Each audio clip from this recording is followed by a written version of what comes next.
That's despite a declared ceasefire. The Gaza government media office reports that Israeli forces have killed at least 97 Palestinians and wounded over 230 since the truce was announced, accusing Tel Aviv of violating the agreement more than 80 times. On Sunday, Israeli airstrikes pounded southern Gaza after a reported anti-tank missile attack killed 2 Israeli soldiers in Rafah. While Israel blames Hamas, the group denies responsibility, warning that continued escalation could lead to total collapse.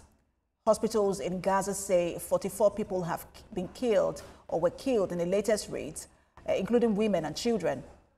Despite the violence, Hamas says it remains committed to the truce if Israel stops its aggression. President Trump insists the ceasefire is still in effect and says the U.S. is working to ensure a peaceful resolution. Envoy Steve Witkoff and Trump's son-in-law Jared Kushner are expected in Israel today for emergency talks. As the ceasefire in Gaza faces renewed strain, with dozens killed and accusations flying from both sides, questions are mounting over the future of regional stability and the credibility of international diplomacy.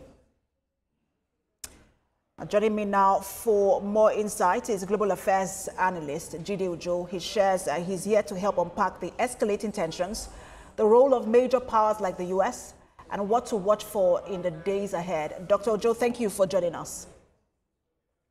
It's my pleasure, Precious. Good afternoon. Good afternoon. We're seeing an extremely fragile ceasefire surviving its first major test yet. What's your assessment of the situation and the possibility of maintaining the ceasefire?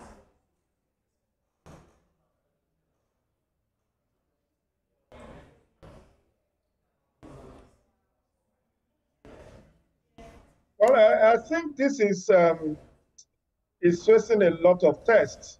Don't forget that Netanyahu was not actually willing to negotiate with Hamas until the Donald Trump administration handed him the 20-point deal some weeks ago. And this was aftermath of many European countries recognizing Palestine and even Gaza. Recall that at the UN General Assembly last month, seven countries withdrew or staged the walkout when Benjamin Netanyahu was making his own address.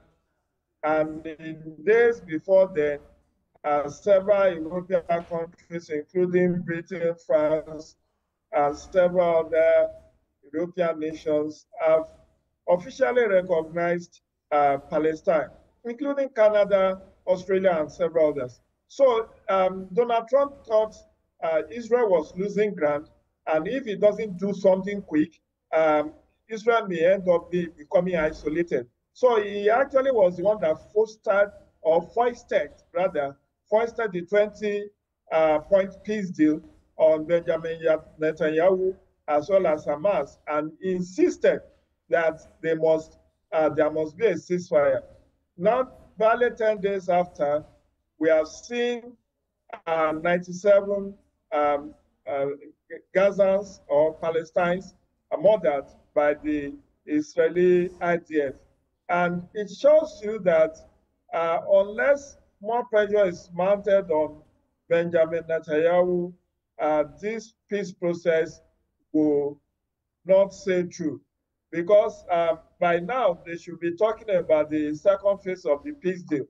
But even if the first deal, yesterday, IDF was claiming that the yellow zone or the yellow line that it has drawn was violated by the Gazans, and that's why they opened fire on them, because they were a threat to the Israeli police.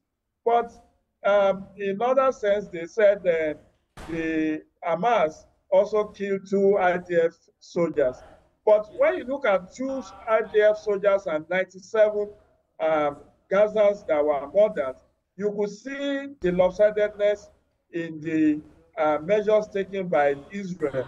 Even up until this morning, that 2 borders were opened for aid to come in.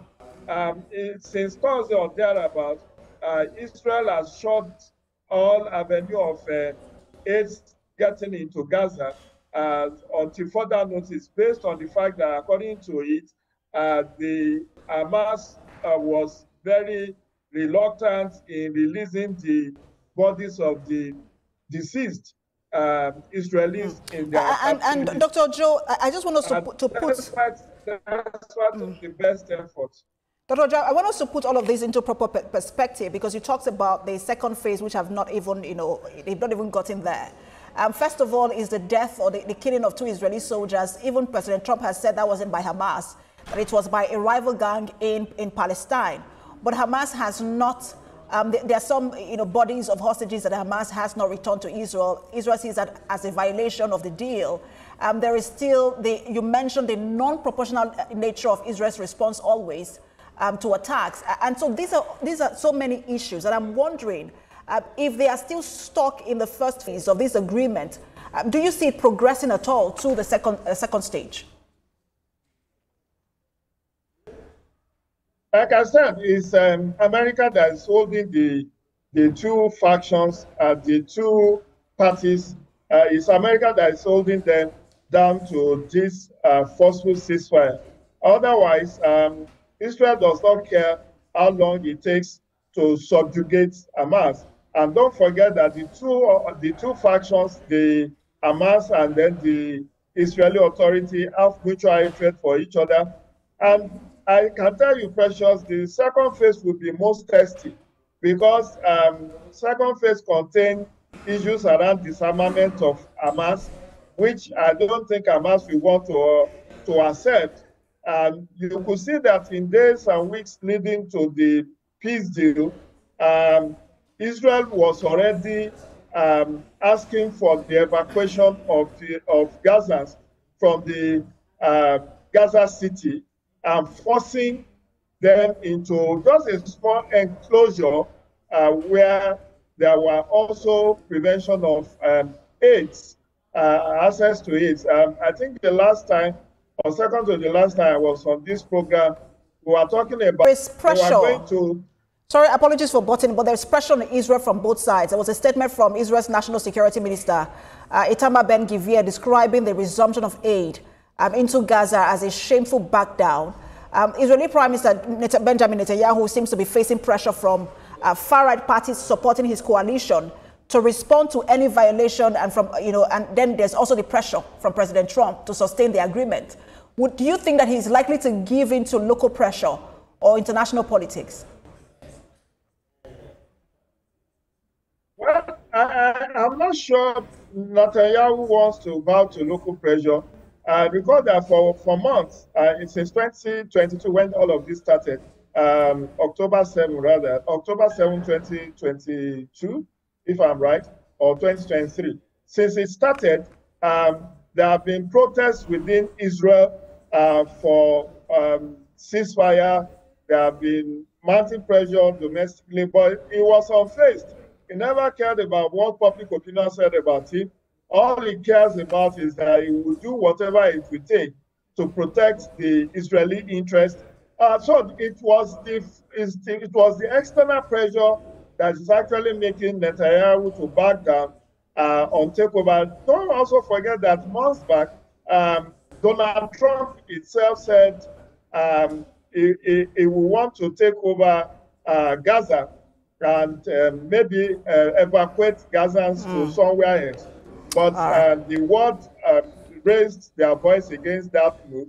How will you displace people permanently from their homestead, all because you want to satisfy one of the parties? Absolutely. I mean, it's a lot to unpack. We understand that his son-in-law, and then his envoy in the Middle East will be there today, and the vice president will join them tomorrow. We'll see how things play out in terms of mediation. Thank you so much for your time, as always. Global Affairs Analyst, Dr. Judy. It's my pleasure, Precious. Have a wonderful week ahead. You too.